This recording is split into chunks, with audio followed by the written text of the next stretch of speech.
ఇక్కడ ప్రసంగి పలుకుతున్నాడు. ప్రసంగి అంటే సొలొమోను, దావీదు కొడుకు. ఈ సొలొమోనుకి ఎంతో జ్ఞానం ఇచ్చాడు దేవుడు. ఎంత జ్ఞానం ఇచ్చాడంటే సొలొమోనుకి ఆ ముందు కానీ సొలొమోను తర్వాత కానీ అంత జ్ఞాని ఎప్పుడూ లేడనమాట. అంత జ్ఞానం దేవుడు ఎట్లా ఇచ్చాడు? దేవుడు సొలొమోనుకి కల్లో ప్రత్యక్షమయ్యి, సొలొమోను నీకేమి కావాలో కోరుకో అన్నాడు. అప్పటికి సొలొమోను ఒక రాజు అయిన వాడు సహజంగా ఏం కోరుకోవాలి? ఇంకా రాజ్యాన్ని కోరుకోవాలి, లేదా ఆయుష్కాలాన్ని కోరుకోవాలి, ఇంకేదైనా డబ్బు ఐశ్వర్యం అట్లాంటిది కోరుకోవాలి. కానీ సొలొమోను కోరుకున్నాడు, దేవా నాకు ఇంత రాజ్యం ఇచ్చావు, ఇంతమంది ప్రజలు నాకు అప్పగించావు, వీళ్ళందరికీ నేను సరిగ్గా న్యాయం చెప్పాలి, వీళ్ళందరికీ తీర్పులన్నిటికీ కూడా వివేచన కావాలి, నాకు జ్ఞానం కావాలి నాకు అని కోరుకున్నాడు. దేవుడు చాలా సంతోషించాడు. సొలొమోను, నీ స్థానంలో వేరొకళ్ళు ఉండి ఉంటే శత్రువుల ప్రాణం అడిగి ఉండేవాళ్ళు, రాజ్యం అడిగి ఉండేవాళ్ళు, ఐశ్వర్యం అడిగి ఉండేవాళ్ళు. కానీ నువ్వు వాటన్నిటిని అడగకుండా ఇదిగో నా ప్రజలను పరిపాలించడానికి కావలసిన జ్ఞాన వివేచనలు దయచేయమన్నావే, ఆ విషయం నేను చాలా సంతోషించాను.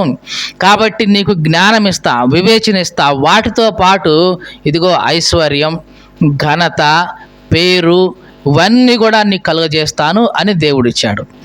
అప్పటి నుంచి సొలొమోను యొక్క జ్ఞానం భూలోకం అంతటికీ కూడా ప్రచురం అయిపోయింది.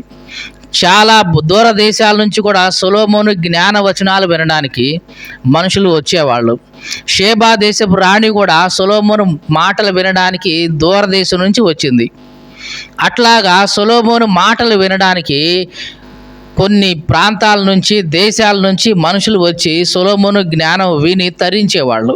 అంత జ్ఞానవంతుడు సొలొమోను, అంత జ్ఞానం దేవుడు సొలొమోనుకి ఇచ్చాడు. అట్లాంటి జ్ఞానం కలిగిన సొలొమోను రాసిన ఈ ప్రసంగి గ్రంథం పేరు ఏముంది? దీనికి ప్రసంగి అని ఉంది. అంటే ఈయన ప్రసంగం చేసేవాడు, మంచిగా బోధించేవాడు అని ఈయనకు ఒక పేరు, ప్రసంగి అని కూడా పేరు. ఈయన ఏమంటున్నాడో చూద్దాం. 12వ అధ్యాయం. దుర్దినములు రాకముందే, ఏమి రాకముందే అంట? చెడ్డ రోజులు ముందొస్తాయి, రాబోతున్నాయి.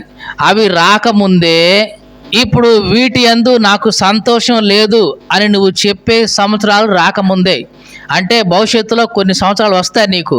వచ్చిన తర్వాత నువ్వు అనుకుంటావు, ఇప్పుడు నాకు దీంట్లో సంతోషం లేదు, ఇప్పుడు నాకు దీంట్లో సంతోషం లేదు అని కొన్నిటి గురించి చెప్తావు. యవనస్తులుగా ఉన్నప్పుడు మనం అన్నీ అనుభవించడానికి సిద్ధంగా ఉంటాం. ఏవి తినాలంటే అవి తింటాం, ఏవి తాగాలంటే అవి తాగుతాం, ఏది సంతోషంగా అనిపిస్తే చేస్తూ పోతాం. కానీ ఒకనొక సంవత్సరం వచ్చేస్తుంది వృద్ధాప్యం. అప్పుడు ఏమ్మా నీకు ఇది బాగా ఇష్టం కదా, తినవా అంటే ఏమో ఇప్పుడు నాకు ఇష్టం లేదు, అది నాకు ఇప్పుడు దాని మీద ఇష్టం లేదు. అమ్మా నీకు బాగా అదంటే ఇష్టం కదా, అది మరి నువ్వు చేయవేంటి అంటే ఇప్పుడు నాకు అది ఇష్టం లేదు. ఒకప్పుడు బాగా ఇష్టం ఉంది, కానీ ఇప్పుడు ఏమవుతుంది? ఇష్టం తప్పిపోతుంది. అంటే వీటి యందు నాకు ఇష్టం లేదు అని నువ్వు చెప్పే సంవత్సరాలు రాకముందే, ఇంకా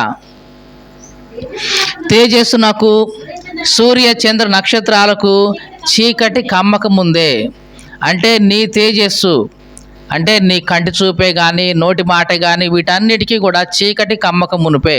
ఒక మాటలో చెప్పాలంటే నీకు గుడితనం ఇంకా రాకమునిపే, ఆ మస్కులు రాకమునిపే. ఆ మస్కులు వస్తే ఏమైంది? సూర్యుడు కూడా సరిగ్గా కనపడడు, నక్షత్రాలు కూడా సరిగ్గా కనపడవు, వీటన్నిటికీ చీకటి గమ్మినట్టుగా నీకు అనిపిస్తుంది. ఆ రోజులు రాకముందే, ఇంకా వాన వెలిసిన తర్వాత, మేఘాలు మరలా రాకముందే నీ బాల్య దినములోనే నీ సృష్టికర్తను స్మరణకు తెచ్చుకో, అంటే జ్ఞాపకంలోనికి తెచ్చుకో. అంటే దేవుడు ఏమంటున్నాడు ఇతని ద్వారా? నీవు బాల్యంలో ఉన్నప్పుడే నీ సృష్టికర్తను జ్ఞాపకం చేసుకో. ఎందుకంటే నువ్వు యవనస్తుడు అయిన తర్వాత, ముసలివాడు అయిపోయిన తర్వాత నీకు చెడ్డ రోజులు వస్తాయి. అవి రాకముందే నువ్వు దేవుణ్ణి జ్ఞాపకం చేసుకో. తర్వాత నీ వయసు అయిపోయి నాకు ఇది ఇష్టం లేదు, నాకు ఇది ఇష్టం లేదు, నాకు ఇది ఇష్టం లేదు అని చెప్పుకుంటూ వస్తావు. అట్లాంటి రోజులు రాకమునిపే నీవు నీ దేవుణ్ణి స్మరణకు తెచ్చుకో. తర్వాత నీకు తేజస్సుకి, అంటే నీ కంటి చూపుకి, సూర్యచంద్ర నక్షత్రాలకి ఇవన్నీ కూడా మస్కలు రాకమునిపే నీవు నీ దేవుణ్ణి జ్ఞాపకం చేసుకో అంటున్నాడు. ఎందుకు ఇవన్నీ చెప్తున్నాడు? చదువుదాం. ఆ దినమున ఇంటి కావలి వారు వణకుదురు, బలిష్ఠులు కూడా వంగుదురు. చూడండి, దేని గురించి చెప్తున్నాడు సొలొమోన్ అంటే, ఒక మనిషికి వృద్ధాప్యం వచ్చిన తరువాత ఏమేమి జరుగుతాయి అనే విషయాలు చాలా వివరంగా చెప్తున్నాడు. ఏం చెప్తున్నాడు? ఆ దినమున అంటే నువ్వు ముసలివాడు అయిపోయిన తర్వాత, వృద్ధుడు అయిపోయిన తర్వాత ఏం జరుగుతుందంట? ఆ దినమున ఇంటి కావలి వారు వణుకుదురు. ఇంటి కావలి వారు ఏమిటి? ఇల్లు కావలి చేసేది ఎవరు? ఇల్లు అంటే మానవుని యొక్క హృదయం. మానవునికి హృదయానికి కావలి చేసే ఈ దేహం అంతా కూడా ఇంటి కావలి. ఈ ఇంటి కావలి వారు ఏం చేస్తారంట? వణికిపోతూ ఉంటారు కదండి. వృద్ధాప్యం వచ్చిన తర్వాత ఏమవుతూ ఉంటుంది? కాళ్ళు వణుకుతుంటాయి, చేతులు వణుకుతుంటాయి, అన్నీ కూడా వణుకుతూ ఉంటాయి. అంటే నీ హృదయం అనే ఇంటిని ఇప్పుడు దాకా కాస్తున్న కాపలాదారులు ఏమవుతూ ఉంటారు? వణికిపోతూ ఉంటారు. ఇంకా బలిష్ఠులు వంగుదురు. ఒకప్పుడు చాలా నిటారుగా ఉంటాం, అసలు అటు కానీ ఇటు కానీ వంగం. కానీ వృద్ధాప్యం వచ్చేసిద్ది, ఇదిగో బలిష్టంగా ఉన్న నీ వెన్నెముక కూడా చిన్నగా వంగిపోతుంది. అంత బలిష్టంగా ఉన్నా సరే, ఎంత బలిష్టంగా ఉన్నా సరే తప్పనిసరిగా ఆ సమయం వచ్చేటప్పటికి నీవు వంగిపోవాల్సిందే. బలిష్ఠులు సైతం వంగిపోతారు. ఇంకా విసరువారు కొద్దిమంది అవుట చేత పని చాలించుకుంటారు. విసిరేవాళ్ళు అంటే ఎవరు అనుకుంటున్నారు? పళ్ళు విసురుతూ ఉంటాయి. అంటే తింటా ఉంటే నాలుగుతో ఇటు నుంచి అటు విసిరి అది మెత్తగా చేస్తూ ఉంటాయి. మీకు తెలుసా, మనకి విసురాళ్ళు ఉండేవి పాతకాలంలో.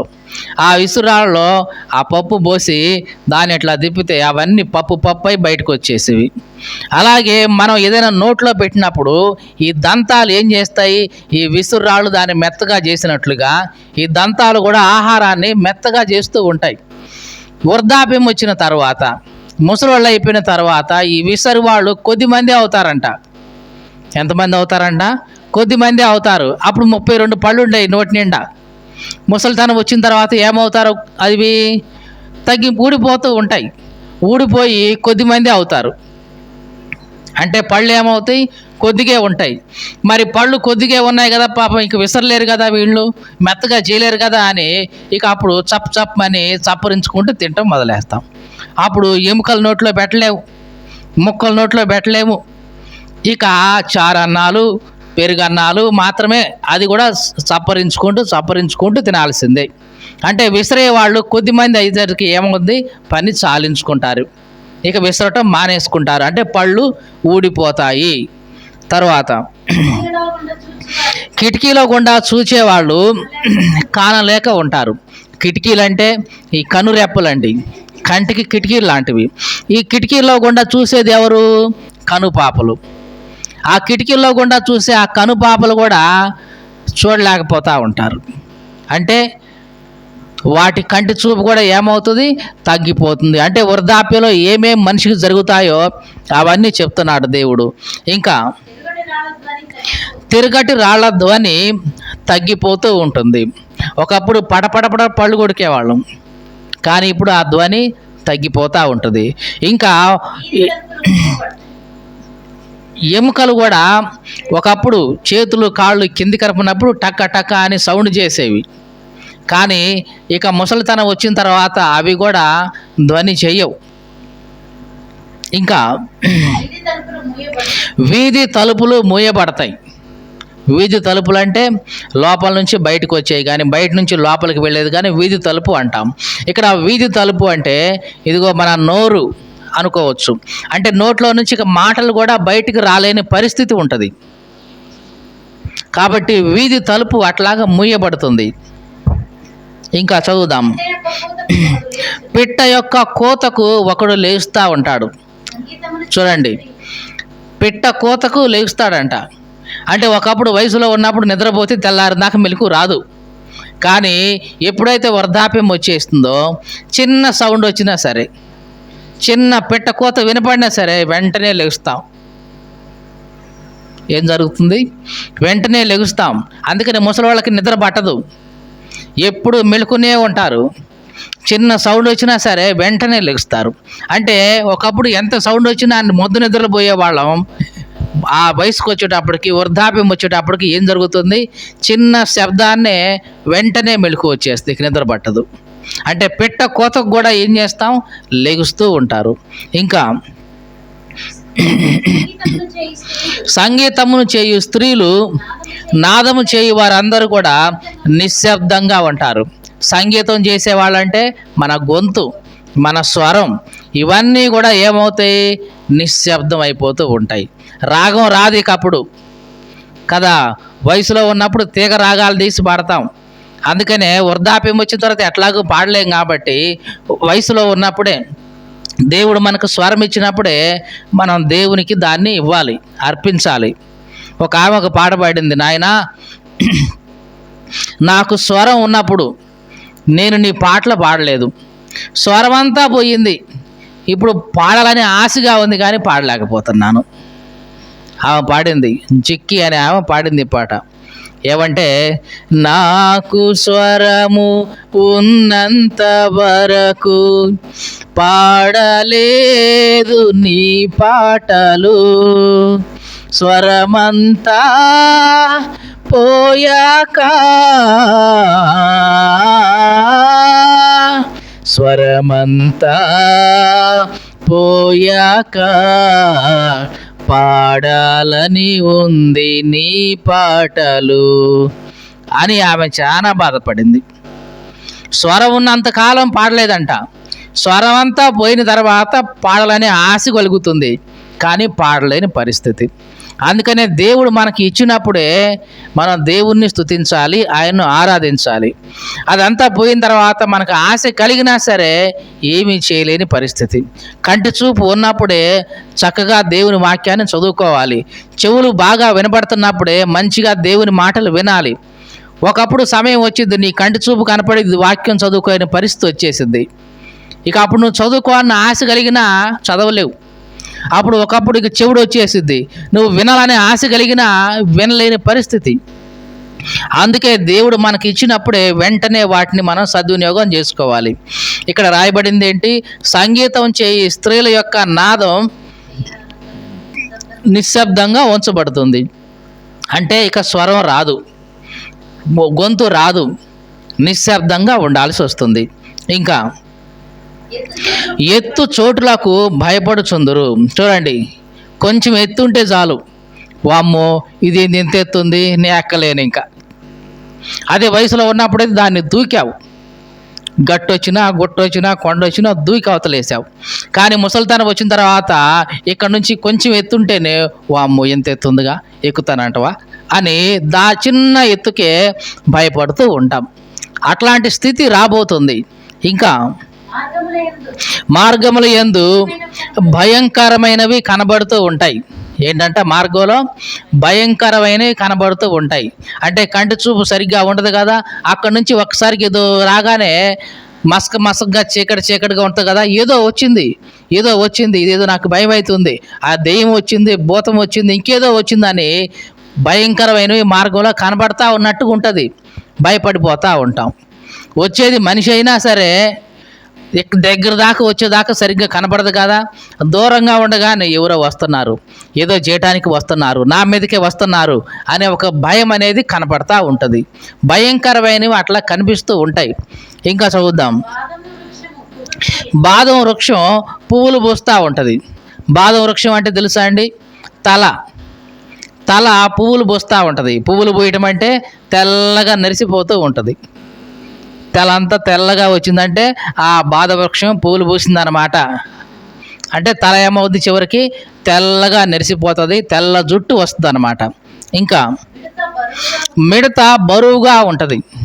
మిడత అంటే ఒక చిన్నది. మిడత దేనికోసం వాడేవాళ్ళంటే మంచి ఆహారం, బాగా తొందరగా అరిగిపోయే ఆహారం, తేలిగ్గా అరిగిపోయే ఆహారం. అందుకనే యోహాను అరణ్యంలో ఉన్నప్పుడు ఈ మిడతలనే తినేవాడు. కాల్చుకొని. అట్లాంటి ఒక మిడత తిన్నప్పుడు మనిషికి తొందరగా అరిగిపోతుంది, పొట్టలో బరువేం ఉండదు. కానీ వృద్ధాప్యం వచ్చిన తర్వాత ఈ చిన్న ఆహారమైనా సరే, మిడత అయినా సరే, తేలికైన ఆహారమైనా సరే తీసుకుంటే అది కడుపులో బరువుగా ఉంటుంది. బిర్యానీలు కాదు మాట్లాడుతుంది, మామూలుగా తేలిగ్గా జీర్ణమయ్యే ఆహారం తీసుకున్నా సరే కడుపు అంతా బరువుగా ఉంటుంది. మిడత కూడా ఎట్లా ఉంటుందంట, బరువుగా ఉంటుంది ఆ సమయంలో. ఇంకా బుడ్డ బురుసరికాయ పగిలిపోతుంది. బుడ్డ బురుసరికాయలంటే ఇక కిడ్నీలు అనుకోవచ్చు, అవన్నీ కూడా ఫెయిల్ అయిపోతూ ఉంటాయి, అంటే వాటి పని అవి సరిగ్గా చెయ్యవు. ఇంకా ఏలయనగా ఒకడు తన నిత్యమైన ఉనికి పట్టునకు పోవుచున్నాడు. ఇదంతా ఎందుకు జరుగుతుంది? ఇవన్నీ సింబల్స్ వచ్చినప్పుడు, ఇవన్నీ ఇచ్చినప్పుడు గ్రహించాల్సింది ఏంటంటే, ఒకడు తన నిత్యమైన ఉనికి పట్టుకు పోతున్నాడు అంటే మరి ఈ భూమి మీద జీవించిన జీవితం ఇది నిత్యమైనది కాదు, అనిత్యమైనది, అశాశ్వతమైనది. మరి నిత్యమైన ఉనికి పట్టు అంటే వేరే రాజ్యంలోకి పోతున్నాడు, వేరే దేశంలోకి పోతున్నాడు, పరలోక దేశానికి పోబోతున్నాడు. నిత్యమైన ఉనికి పట్టు అది, అక్కడికి పోతున్నాడు వీడు. అందుకనే అక్కడికి పోవటం కోసం ఇవన్నీ కూడా చిన్న చిన్నగా క్షీణించిపోయి ఇక్కడ నీ దేహాన్ని వదిలేసి ఇక ఎక్కడైతే ఆత్మ ద్వారా నువ్వు ఈ భూమి మీదకి వచ్చావో అదే ఆత్మతో ఇప్పుడు ఆ లోకానికి అంటే నిత్యమైన ఉనికి పట్టుకు చేరిపోతున్నావు అన్నమాట. అందుకనే ఈ గుర్తులన్నీ కలుగుతున్నాయి. ఇంకా చదువుదాం. వారి నిమిత్తము ప్రలాపించే వాళ్ళు వీధుల్లో తిరుగుతూ ఉంటారు. ఇక వాడు వెళ్ళిపోతే ముసలితనం వచ్చి అతని కోసం ప్రలాపించే వాళ్ళు ఏం చేస్తూ ఉంటారు, ఆ వీధుల్లో తిరుగుతూ ఉంటారు. ఇంకా వెండి తాడు విడిపోతుంది, బంగారు గిన్నె పగిలిపోతుంది, దార యొద్ద కొండ పగిలిపోతుంది, బావి యొద్ద చక్రం పడిపోతుంది. చూడండి ఏమంటున్నాడు, వెండి తాడు విడిపోతుంది అంటే ప్రాణాన్ని ఆత్మను కలిపి ఉంచే, అంటే దేహాన్ని ఆత్మను కలిపి ఉంచే ప్రాణం తెగిపోతుంది. ప్రాణం అంటే ఒక తీగ లాంటిది, వెండి తాడు లాంటిది. ఈ వెండి తాడు ఏం చేస్తుంది, ఇటు దేహాన్ని ఇటు దేవుని ఆత్మను రెండింటిని కలిపి ఉంచుతుంది ప్రాణం. ఎప్పుడైతే ఆ వెండి తాడు విడిపోతుందో దేహం దేహంగా ఉండిపోతుంది, ఆత్మ ఆత్మగా విడిపోతుంది. ఆ రెండింటిని కలిపే వెండి తాడు విడిపోతుంది. అంటే ఒక మాటలో చెప్పాలంటే ప్రాణం పోతుంది.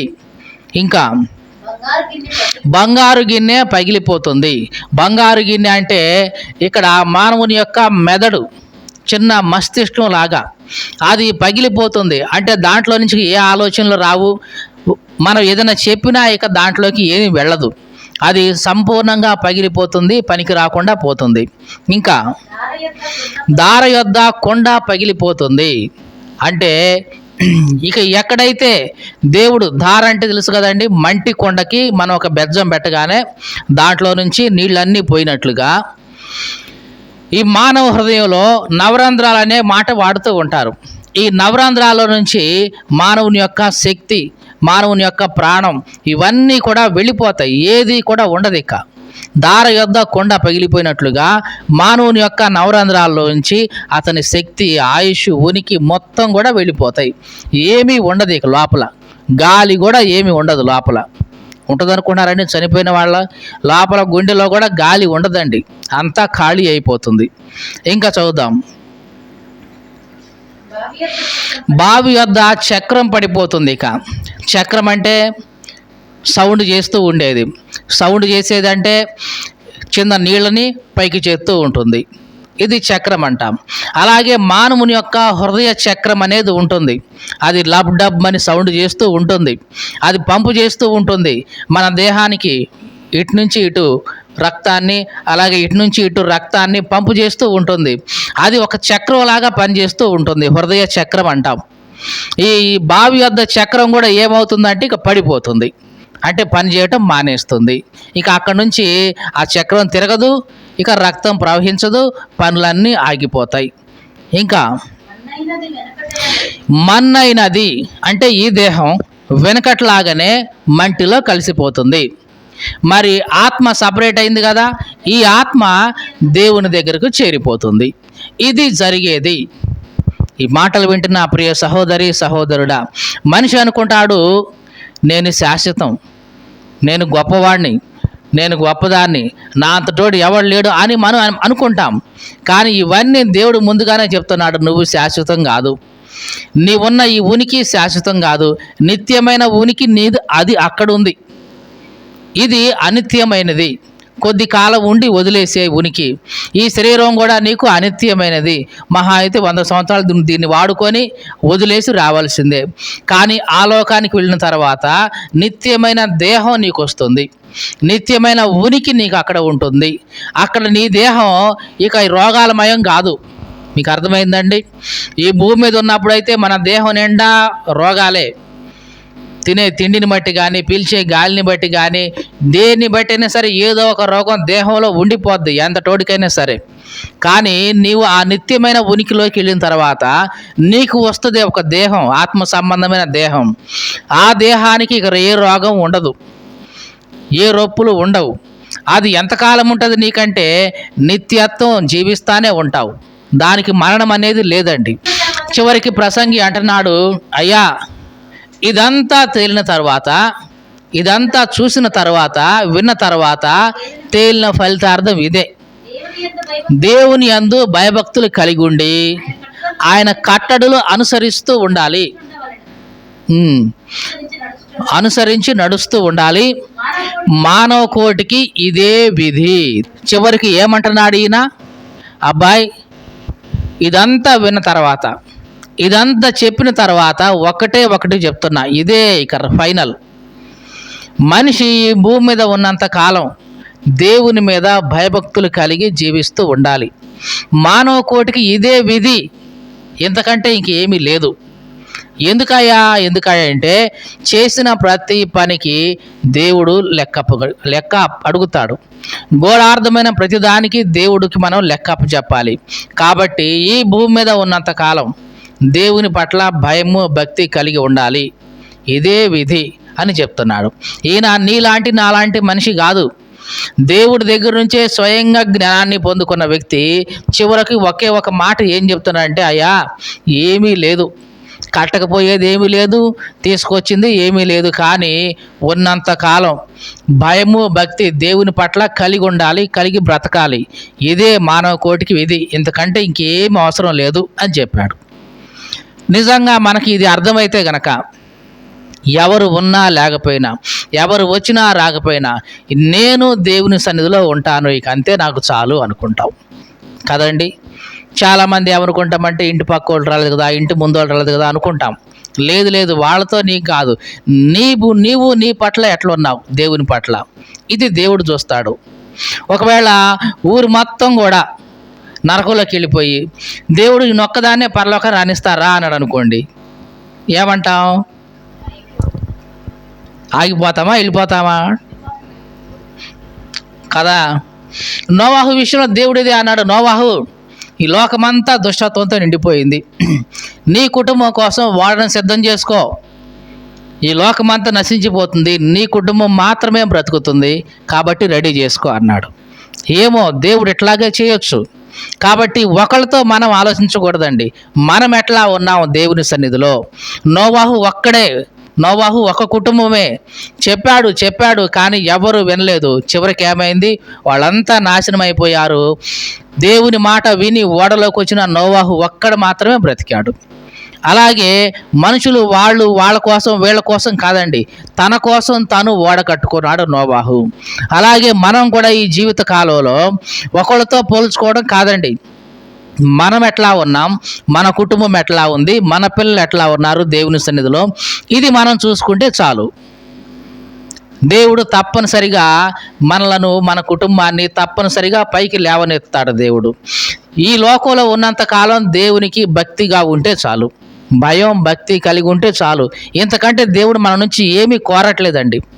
దేవుడు మన వెండి బంగారాలు కోరట్లేదు, డబ్బులు కోరట్లేదు, ఇంకేదో దేవుడు మన నుంచి కోరట్లేదు. కానీ ఇదిగో నేను నీకు జీవితాన్ని ఇచ్చినందుకు భయము భక్తి కలిగి నా పట్ల ప్రవర్తించు, ఇంతే చాలు అంటున్నాడు దేవుడు. అట్లాంటి జీవితం దేవుడు మనకందరికీ అనుగ్రహించునుగాక.